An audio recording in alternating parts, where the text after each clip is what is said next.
गर्मियों का मौसम था। ऐसे में एक चिड़िया जिसका नाम टुनटुनी था, वो गर्मी से बेहद परेशान थी। वो एक पेड़ से दूसरे पेड़ पर उड़ रही थी, ठंडी जगह ढूंढ रही थी, लेकिन कहीं राहत नहीं मिल रही थी। अचानक टुनटुनी को एक ईंट का घर दिखाई दिया। वो घर बड़ा मजबूत और बड़ा था और उसकी दीवार भी मोटी थी।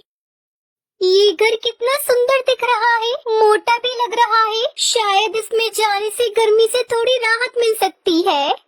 टुनटुनी चिड़िया दरवाजे पर जाकर आवाज लगाने लगती है। कोई है क्या? घर में कोई है? मुझे बहुत जोर से प्यास लगी है, एक गिलास पानी मिलेगा क्या? थोड़ी देर बाद दरवाजा खुलता है और एक बूढ़ा तोता बाहर आया। दादाजी, मुझे बहुत गर्मी लग रही है, क्या एक गिलास पानी मिलेगा? और आप थोड़ी देर के लिए मुझे अपने घर में रुकने दीजिए, शाम होते ही मैं चली जाऊंगी। बूढ़ा तोता दयालु था। उसने टुनटुनी चिड़िया को अंदर आने दिया और उसे ठंडी जगह पर बिठाया। आपका बहुत बहुत धन्यवाद दादाजी, जो आपने इतनी गर्मी में मुझे अपनी ईंटों के बने घर में रहने दिया। धन्यवाद की कोई जरूरत नहीं है, ये तो मेरा फर्ज था। घर आए हुए मेहमान को दरवाजे से हम नहीं भेजते हैं। तुम बताओ कहाँ से आई हो और इतनी गर्मी में कहाँ जा रही हो? दादाजी, मैं गर्मी से परेशान होकर ठंडी जगह ढूंढ रही थी, जहाँ पर मैं अपना नया घर बना कर रह सकूं। पर इतनी गर्मी में अपना घर कैसे और कहाँ बनाऊं? बेटा, मैं तो यहाँ अकेला रहता हूँ। मेरी तो पत्नी नहीं है और न ही मेरा कोई बच्चा है। दादाजी, अगर आप बुरा न माने तो मैं आपके साथ रह सकती हूँ। मैं आपकी देखभाल भी करूँगी, क्योंकि इस उम्र में आपका अकेला रहना ठीक नहीं है।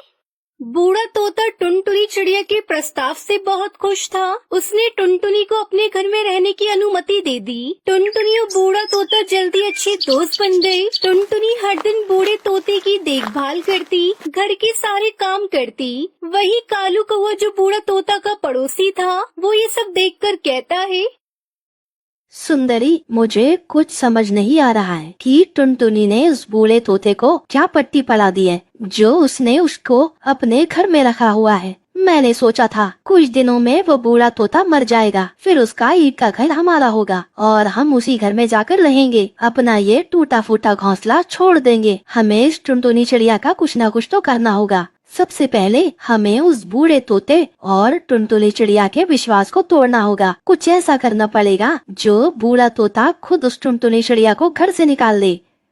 ये आपने बिल्कुल सही कहा। हम दोनों आज ही रात को उस तोते के घर से महंगा महंगा सामान चुरा लेंगे और इसका इल्जाम उस टुनटुनी चिड़िया पर लगेगा। फिर देखना अब क्या होता है। सुंदरी, तुमने तो कमाल ही कर दिया। कितना अच्छा आइडिया है। हम यही करेंगे। आज रात को ही जाकर चोरी करेंगे। कालू कौवा सुंदरी कौवी दोनों आपस में बात कर जोर जोर से हंसने लगते हैं। कुछ ही देर में रात हो जाती है। फिर वो दोनों बूढ़े तोते के घर जाते हैं और उसका सारा कीमती सामान चुरा लेते हैं। और जैसे ही सुबह होती है तो बूढ़ा तोता घर में कोई सामान नहीं पाकर गुस्से से टुनटुनी चिड़िया से कहता है, मैंने तुम पर इतना विश्वास कर तुम्हें अपने घर में रहने दिया और तूने मेरे विश्वास को तोड़ दिया और मेरे साथ इतना बड़ा विश्वासघात किया। मेरा सारा कीमती सामान चुरा कर कहीं बेच आई। दादाजी, मैंने आपका सामान नहीं चुराया है। मैं तो पूरी रात अपने कमरे में सो रही थी। लेकिन बूढ़ा तोता उसकी एक बात नहीं सुनता और उसे घर से बाहर निकाल देता है। दादाजी, मुझ पर विश्वास क्यों नहीं कर रहे हैं? मैंने चोरी नहीं की। मैं जरूर पता लगाऊंगी कि किसने चोरी की है और दादाजी के सामने अपनी बेगुनाही साबित करके रहूंगी। इतना कहकर टुनटुनी चिड़िया जंगल के आसपास के सभी घरों में जाकर पूछती है, टुन्नू भाई, क्या आपने किसी को चोरी करते सामान बेचते हुए देखा है क्या? नहीं बहन, मैंने तो किसी को चोरी का सामान बेचते हुए नहीं देखा है। लेकिन अगर तुम्हें इसका कोई पता लगाना है तो तुम बंटी कबूतर के पास चली जाओ, क्योंकि वही है जो जंगल का सारा चोरी का सामान खरीद और बिक्री करता है। फिर टुनटुनी चिड़िया बंटी की दुकान में जाकर उससे पूछती है, बंटी भाई, क्या आपने 1-2 दिन के अंदर कोई घर चोरी का सामान खरीदा है? देखो, मेरे पास एक दिन में कई सारे पक्षी सामान लेकर बेचने आते हैं। मैं किस किस को याद रखूंगा, मुझे याद नहीं है। अगर आपको याद नहीं है तो कम से कम मुझे आप वो 1-2 दिन का जो कोई सामान खरीदे हैं वही दिखा दीजिए, फिर मैं वो सामान देखकर पहचान लूंगी। चलो तुम इतना कहती हो तो दिखा देता हूँ। आओ अंदर, गोदाम में सारा सामान रखा हुआ है। फिर बंटी कबूतर टुनटुनी को गोदाम में ले जाता है। टुनटुनी गोदाम में जाकर सारा सामान देखने लगती है। टुनटुनी चिड़िया सामान देखकर पहचान जाती है और बंटी कबूतर से कहती है, बंटी भाई, ये सामान मेरे दादाजी के घर का है जो चोरी हो गया था। ये सामान आपको किसने बेचा है?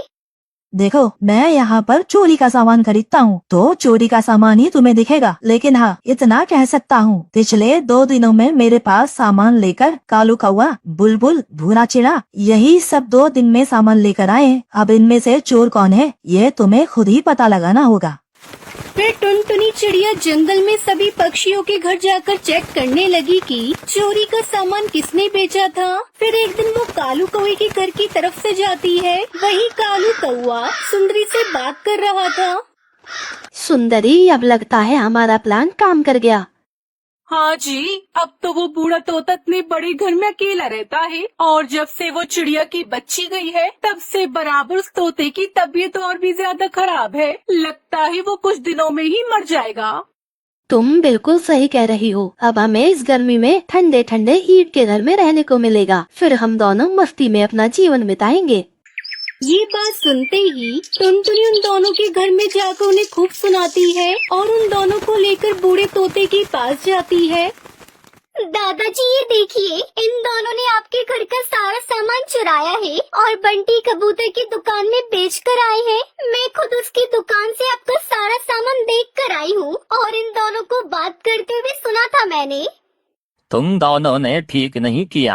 जब तुम्हारे पास घर नहीं था तो मैंने रहने के लिए तुम्हारे लिए घर बना दिया और तुमने मेरे ही घर में चोरी की। रुको, मैं अभी तुम्हें सजा दिलवाता हूँ।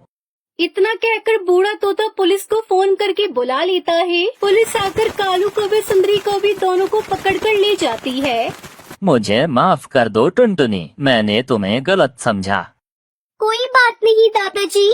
टुनटुनी चिड़िया ने इस बूढ़े तोते की बहुत अच्छी तरह से देखभाल की। धीरे धीरे बूढ़ा तोता स्वस्थ होने लगा। बूढ़ा तोता टुनटुनी की देखभाल और प्यार से बहुत खुश हुआ। उसने टुनटुनी को अपनी बेटी मान लिया और उसे अपनी सारी धन दौलत और ईंटों का बना हुआ पक्का घर दे दिया। टुनटुनी और बूढ़ा तोता ईंटों के बने घर में खुशी खुशी रहने लगते हैं। सुंदरवन जंगल में बंटी अपनी माँ बबली कबूतरी के